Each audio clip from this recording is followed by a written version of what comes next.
Muy buenas noches, mi nombre es Adriana Beatriz Alvarado y este día vamos a hablar sobre los efectos de la violencia intrafamiliar en el desarrollo educativo. Dentro de las familias existen diferentes tipos de eventos de violencia o actos de violencia que se generan y que crea diferentes tipos de repercusiones en sus víctimas, ya sea a corto, mediano o largo plazo. Esas repercusiones van generando diferentes tipos de problemas y daños irreversibles para las personas víctimas. Esto puede incluir su área personal y su formación académica. En este video vamos a hablar un poco sobre los diferentes tipos de violencia dentro de las familias, cuáles son sus efectos o daños que puede generar y cómo poder prevenirla. Okay. Para empezar con este tema, vamos a desglosar un poco sobre lo que es la violencia intrafamiliar. Existen diferentes tipos de términos, pero a manera general podemos decir que la violencia intrafamiliar es el acto abusivo que se genera con otro miembro de la familia al quererlo someter de una manera utilizando la fuerza física, psicológica, económica o sexual, donde la persona agresora quiere tener el control o el dominio. Okay. Dentro de la familia hay diferentes tipos de violencia intrafamiliar. Muchas personas consideran que la violencia intrafamiliar solo es referente a los golpes o a las cosas que nosotros podamos ver. Es decir, cuando una persona es violentada dentro de la familia decimos hubieron golpes, se utilizó arma, etc. Pero la violencia intrafamiliar va más allá de eso.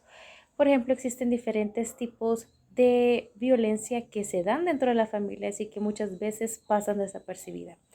La fuerza física es cuando el agresor somete con su fuerza física a otra persona y también puede incluir los golpes, armas o el uso de diferentes tipos de objetos. La psicológica, y que en lo personal considero que es una de las más graves porque donde se afectan todas las emociones y donde hay amenazas, humillaciones y todo tipo de palabras o actos que se realizan donde se afectan las emociones. La sexual es la violencia que se hace al querer tener contacto sexual con otra persona sin su consentimiento, es decir, a la fuerza. Y la económica es donde se violenta, es el abuso desmedido del dominio del dinero, es decir, no queremos que otras personas tengan acceso a los fondos o los ingresos de la familia.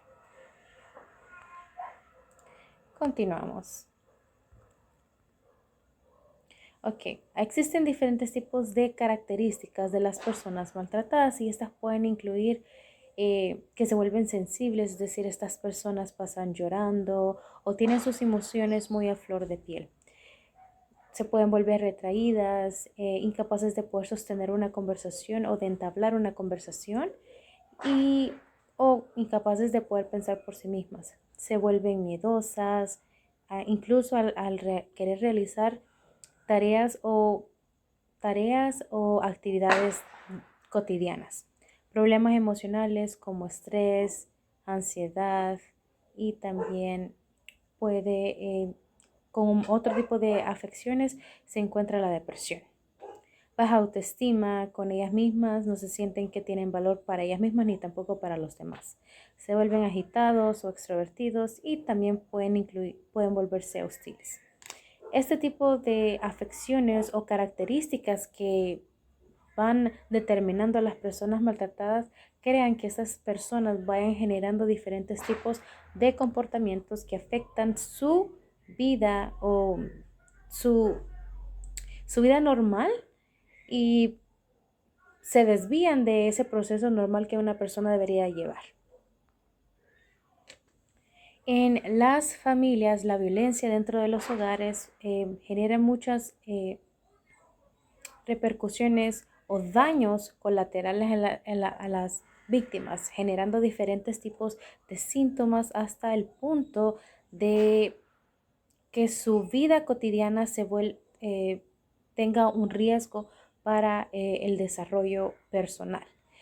Y esto va generando que estas personas no solo representen o se sientan de determinada forma, sino que afecta su formación académica. ¿Por qué? Porque estas personas van adoptando estas características y las van realizando en las escuelas. Por ejemplo, las personas con este tipo de características se ven muy afectadas al momento de querer poner atención en clase, realizar las actividades académicas o realizar las tareas, porque esas afecciones o esas actitudes que van adquiriendo del hogar son las que van a representar a la escuela.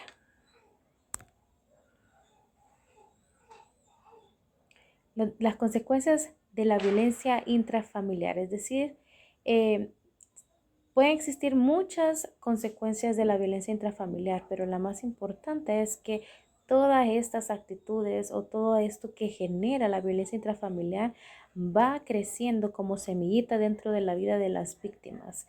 No les genera una identidad, los niños no saben quiénes son, se vuelven invisibles, pasan desapercibidos, sienten que ninguna persona los acepta, no encuentran el sentido de la vida y se sienten desprotegidos. Eh, y estas personas no solamente, sino que tienen daños por ejemplo, tienen lesiones o traumas que va a afectar a futuro, tienen problemas de salud mental, una educación desmotivada, es decir, que no tienen ningún tipo de motivación al querer superarse personalmente. Buscan drogas y otro tipo de que los desvía del camino que una persona normal debería de llevar. Y todas estas consecuencias no solo genera que el niño o la niña no preste atención, sino que en un determinado momento puedan desertar de la escuela, impidiéndoles poder tener una superación personal y profesional en el futuro. Y si ustedes se preguntan cómo podemos prevenirla, bueno, la podemos prevenir con las personas tratantes, es decir, los padres, al saber manejar sus emociones. Por ejemplo, si llegan a casa desmotivados o con depresión o con estrés, saber manejar esas emociones para no transmitirlas a sus hijos, a los niños o a las niñas. Mantener o entablar una mejor comunicación con nuestros hijos, saber comunicarnos con ellos va a ayudar a que ellos puedan abrirse y puedan contar sus experiencias, sus emociones, o poder entablar una comunicación y poder generar una relación interpersonal entre el niño, el padre o la madre. ¿Por qué? Porque esto va a ayudar a futuro a que si el niño tiene una buena comunicación interpersonal en la casa, va a poder transmitir eso en la escuela y va a poder llevarse bien con sus iguales. Entonces ya no va a ser un ciclo de no terminar. Es decir, que el niño sufre el maltrato en la casa, entonces el niño lo refleja en la escuela, entonces la maestra o profesor comparte eso con los padres y es como un círculo vicioso de no terminar. Y lo más importante, demostrar afecto, porque eso va a ser muy importante, el saber de que ese afecto va a crear un vínculo entre el niño y los padres. Y de esta manera vamos a poder prevenir la violencia intrafamiliar, no practicar lo que se nos viene imponiendo como cultura o lo que se nos adquirió desde chiquitos. Por ejemplo, que yo tengo mis traumas desde chiquito porque así me criaron y yo los quiero transmitir a mis hijos, o porque la sociedad indica que esa es una manera de educar a los hijos. Entonces se puede decir que la violencia intrafamiliar es un factor grande de riesgo que impide la formación educativa de los niños y niñas en edad de crecimiento, ya que no tienen un desarrollo normal. Y esto se vuelve desfavorable, provocando el inicio de determinadas conductas que van a afectar las relaciones entre los iguales. Y estos sentimientos van a deteriorar la formación académica de sus víctimas. Esto ha sido todo por hoy. Muchas gracias por su atención.